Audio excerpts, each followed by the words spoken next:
আসসালামু আলাইকুম। আজকে দেখাচ্ছি দারুণ মজা লাচ্ছা সেমাই রান্না। আমরা প্রথমে এখানে দুধ জাল করে নেব, তারপরে আমরা এর মধ্যে দিয়ে দেব 2-3টা তেজপাতা এবং 5-6টা দারুচিনির টুকরা, আর এর মধ্যে দিয়ে দেব সামান্য একটু লবণ আর পরিমাণ মতো চিনি। আপনারা আপনাদের টেস্ট অনুযায়ী চিনিটা দিবেন, দিয়ে খুব ভালো করে নাড়াচাড়া করবো। এর মধ্যে 5-6টা এলাচ দিয়ে দিচ্ছি, আর আমরা এর মধ্যে দিয়ে দেবো 20-30টা কিশমিশ ধুয়ে দিয়ে দেবো। তারপরে এর ঘনত্ব বাড়ার জন্য এবং টেস্ট বাড়ার জন্য আমরা এখানে দিয়ে দেবো 2 চামচ গুঁড়া দুধ, অর্থাৎ প্রায় 100 গ্রামের মতো গুঁড়া দুধ। আপনারা কম বেশি করতে পারবেন, আর আপনারা চাইলে চিনির পরিবর্তে কনডেন্স মিল্ক দিতে পারেন, তাহলেও স্বাদ বেড়ে যায়। এটা এখন আমরা দুধটা নামিয়ে এর মধ্যে আমরা সেমাইয়ের প্যাকেটটা কেটে দিয়ে দিব। 2 প্যাকেট আমরা কেটে দিয়ে দিচ্ছি। তারপরে গরম থাকা অবস্থা আপনার দিতে হবে নামানোর সাথে সাথে। আর আমরা এর ডেকোরেশনের জন্য আমরা কিছু বাদাম ভাজা কাঠবাদাম নিয়েছি, আর এখানে কিশমিশ নিয়েছি।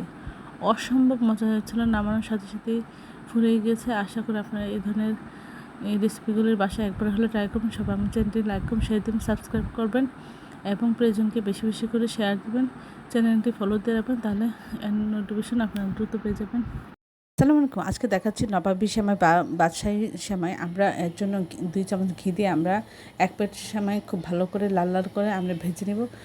খুব সুন্দর করে ভাজা হয়ে গেলে আমরা এর মধ্যে আপনি চাইলেন 1 চামচ চিনি দিতে পারেন, দিয়ে এটা ভেজে আমরা নামিয়ে রাখবো যেন বেশি ভাজা না হয়ে যায়। এখন আমরা আধা লিটার দুধ দিয়েছি, এর মধ্যে 1 চিমটি লবণ এবং স্বাদ মতো চিনি দিয়েছি। আর এটি টেস্ট বাড়ানোর জন্য আমরা একটা তেজপাতা বা এলাচ গুঁড়ো দিয়েছি ভালো ফ্লেভারের জন্য, এবং 2 চামচ কর্নফ্লাওয়ার গুলি দিয়ে দুধের মধ্যে দিয়ে দিয়েছি। তেজপাতাটা উঠিয়ে কর্নফ্লাওয়ার দিয়ে আমরা খুব ভালো করে নেড়ে চেড়ে নিব। স্বাদ মতো চিনি এবং সব কিছু দেওয়ার পরে আমরা এটা দুধটা নামিয়ে আমরা প্রথমে আগে সেমাইটা দিব নিচে একটা পাত্রে, দিয়ে আমরা এই দুধটা আমরা ঢেলে দিব। তারপরে আমরা উপরে আবার সেমাই দিয়ে দিব, দিয়ে আমরা এখানে কাঠবাদাম, পেস্তা বাদাম এবং চিনাবাদাম, সব বাদাম আমরা এখানে ছড়িয়ে দিব, এবং এখানে কিছু কিশমিশ দিয়ে আমরা এটা ডেকোরেশন করে নেব। অসাধারণ হয়েছিল। আশা করি এই সময়টা আপনারা একবার হলে ট্রাই করবেন। এই ধরনের সুন্দর সুন্দর ভিডিও পাওয়ার জন্য চ্যানেলটি লাইক এবং শেয়ার দেবেন, সাবস্ক্রাইব করবেন এবং প্রিয়জনকে বেশি বেশি করে শেয়ার দেবেন। চ্যানেলটি সাবস্ক্রাইব করবেন। আসসালামু আলাইকুম। আজকে দেখাচ্ছি খুব সহজে সুস্বাদু সেমাই রান্না। আমরা প্রথমে এভাবে দুধ জাল করে নেব, নিয়ে এর মধ্যে দিয়ে দেবো একটা তেজপাতা এবং দারুচিনি, এলাচ, আর এর মধ্যে দিয়ে দেবো 1 চিমটি লবণ, এবং এর টেস্ট পাওয়ার জন্য 2-3 চামচ গুঁড়া দুধ দিয়ে দিব, আর হচ্ছে পরিমাণ মতো আমরা চিনি দিব। দিয়ে দুধটা খুব ভালো করে এভাবে জাল করে নিয়ে যখন খুব ভালো করে জাল হবে, ঘন হয়ে যাবে, তখন আমরা এর মধ্যে দিয়ে দিব সেমাই প্যাকেট দিব, আর এর মধ্যে আমরা কিশমিশ দিব একে আরও সুস্বাদু করার জন্য। সেমাইটা ঢেলে দিয়ে আমরা জাস্ট শুধু একবার একটু নাড়াচাড়া দিয়ে চুলাটা বন্ধ করে দিব। তারপরে আমরা নামিয়ে বাদাম এবং কিশমিশ দিয়ে ডেকোরেশন করে দেব। যেমন দেখতে যতটা সুন্দর, খেতে অসাধারণ হয়েছিল। আশা করি বাচ্চাদের প্রয়োজনে খুব সহজে নাস্তায় বা টিফিনে আপনারা এভাবে সেমাই রান্না করে দিতে পারেন। সবাই আমার চ্যানেলটি লাইক এবং শেয়ার দেবেন, সাবস্ক্রাইব করবেন এবং প্রিয়জনকে বেশি বেশি করে শেয়ার দেবেন। চ্যানেলটি ফলো দিয়ে রাখলে এর নোটিফিকেশন আপনারা দ্রুত পেয়ে যাবেন।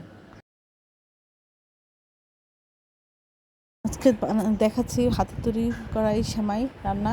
আমরা এই সেমাইগুলি প্রথমে একটু সামান্য একটু তেল এবং পরে ঘি দিয়ে একটু ভেজে নিচ্ছি। অসম্ভব মজার এটা হাতে তৈরি করা। আপনারা এই সেমাই না পেলে যে লম্বা যে সেমাইগুলি পাই সেটাও এইভাবে করতে পারেন। এর মধ্যে দিয়েছি 2টা তেজপাতা, 5-6টা দারুচিনি, সামান্য একটু এলাচ গুঁড়া আর একটু লবণ। আমরা এখানে অনেকগুলি দিয়েছি কিশমিশ, আর এখানে আমরা চিনিটা অ্যাড করব না। প্রথমে এই সেমাইটা দিয়ে দিব, আস্তে আস্তে এটা সিদ্ধ হতে থাকবে। সে মোটামুটি সিদ্ধ হয়ে যাওয়ার পরে আমরা এর মধ্যে চিনিটা অ্যাড করব। প্রথমে চিনি অ্যাড করলে এটা সিদ্ধ হবে না, আস্তে আস্তে পরে এটা সিদ্ধ হয়ে ফুল হয়ে থাকবে।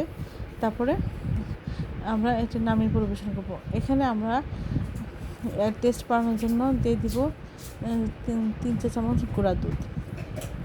অসম্ভব মজা হচ্ছিলো। আশা করি আপনারা এভাবে ট্রাই করবেন। আর এর জন্য সাথে আমরা দিয়েছি 7-8 চামচ চিনি। আপনারা আপনাদের স্বাদ অনুযায়ী চিনিটা অ্যাড করবেন। অসম্ভব মজা হচ্ছিলো। আশা করি সবাই আমার চ্যানেল লাইক এবং শেয়ার দিবেন, সাবস্ক্রাইব করবেন এবং প্রিয়জনকে বেশি বেশি করে শেয়ার দেবেন।